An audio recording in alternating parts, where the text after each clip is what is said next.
Hello everyone, আবারও চলে আসলাম নতুন আরেকটা ভিডিও নিয়ে। তো গত ভিডিওতে তোমরা দেখতেই পেয়েছো যে আমি সাজুগুজু করছি একটা বিয়েতে যাওয়ার জন্য। তো ফাইনালি সেই বিয়েতে আমরা চলেই আসলাম। যেহেতু শীতকালে তাই অনেকক্ষণ টাইম পেলাম সাজুগুজু করার জন্য, যেহেতু রাতের টাইমটা অনেকটা লং টাইম। তারপরে এসে দেখলাম যে তেমন কোনো পরিচিত মুখই নেই, বরাবর আমাদের সাথে যেটাই হয়। আসলে না বর না কনে কাউকেই আমি তেমন করে চিনি না, তেমনকি আমি কখনো ওদের নামও শুনিনি বা কখনো ওদের সাথে আমার পরিচয় নেই। জাস্ট আমার হাজবেন্ডকে ওর পরিবার সহ আসতে বলেছে, তাই এর মধ্যে আমিও আসলাম।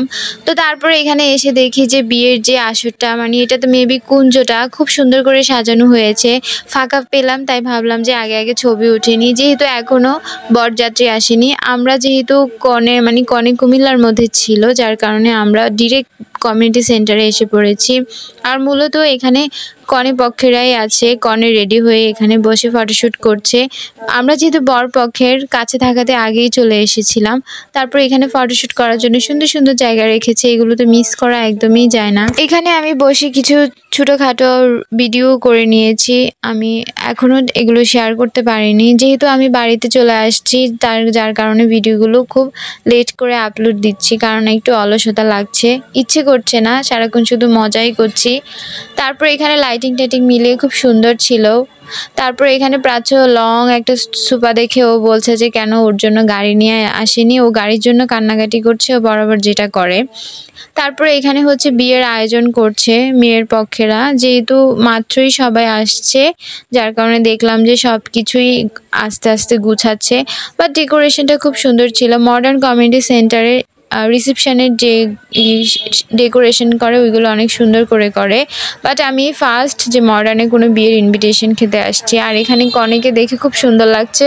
এখানে যেহেতু কনে একা ছিল, তাই আমি ভাবলাম যে এই ফাঁকে কনের সাথে কিছু ছবি উঠিয়ে নেই, কারণ পরে না হলে একদমই সময় পাবো না, সবাই খাওয়া দাওয়া নিয়ে ব্যস্ত হয়ে পড়বে।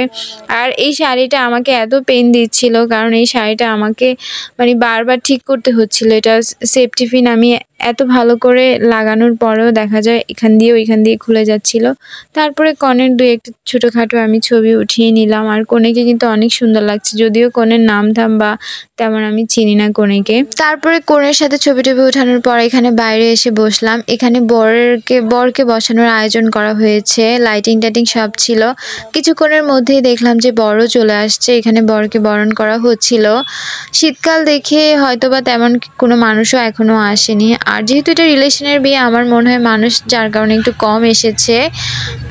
তারপরে এখানে বরের ফটো সেশন চলছে, যেটা বরাবরই হয়ে থাকে ফ্রেন্ড সার্কেল নিয়ে সব কিছু। আর আমি বসে বসে মদনের মতো দেখেই যাচ্ছি, কারণ এখানে একটা মানুষও আমি চিনতে পারি না, শুধুমাত্র আমার হাজব্যান্ডকে ছাড়া। আর প্রাচ্য এখানে বাচ্চাদের সাথে ঘোরাঘুরি খেলাধুলা করছে, ও ওর মতো আছে। বাট আমি এখানে বসে বসে কি করব, মশাই মারছি আর বসেই আছি, কারণ এছাড়া কোনো কাজও নেই। আমার ছবি টবিটা উঠানো শেষ, এখন জাস্ট খাওয়া দাওয়া করার পালা। আর খাওয়া দাওয়া শেষ করে এখানে হচ্ছে কিছুক্ষণ দাঁড়িয়েছিলাম, কারণ দুই একটা পরিচিত মুখ দেখতে পেয়েছি খাবার টেবিলে। তারপরে এখানে এসে দেখেছি বিয়ের সব আয়োজন করা শেষ, আর কিছুক্ষণের মধ্যে হয়তো সব কিছু শুরু হয়ে যাবে। তারপরে বউয়ের তো একদমই জায়গা আমি পেলাম না ছবি ওঠানোর জন্য। ভাবছিলাম যে সোফাতে যেহেতু বসেছিল, যে ছোট্ট কিছু ভিডিও নিয়ে আসবো, বাট জায়গাই হচ্ছিল না। তারপরে বরের এখানে এসে একটা দুইটা ছবি উঠালাম, আর এখন আমরা চলে যাব, যেহেতু আর এখন তেমন কোনো কিছুই নেই, বিয়ের কার্য শুরু হয়ে যাবে। আমাদেরও দেখা যায় খাওয়া দাওয়া সব কিছুই শেষ, চলে যাব কিছুক্ষণের মধ্যে। আর শেষে আমি আমাদের কিছু ছোট ছোট সুন্দর সুন্দর ছবি রেখেছি, যেগুলো হচ্ছে কিছু আমার সিঙ্গেল ছবি, আমার হাজব্যান্ডের ছবি, আর বউয়ের কিছু ছবি রেখেছি। আপনারা যদিও ছবিগুলো ইতিমধ্যে দেখে ফেলেছেন, তারপর আমি অনেকের সুবিধার্থে দিয়ে দিয়েছি। তো আশা করছি আপনাদের ভিডিওটা ভালো লেগেছে। তো আজকের মতো এখানেই বিদায় নিচ্ছি।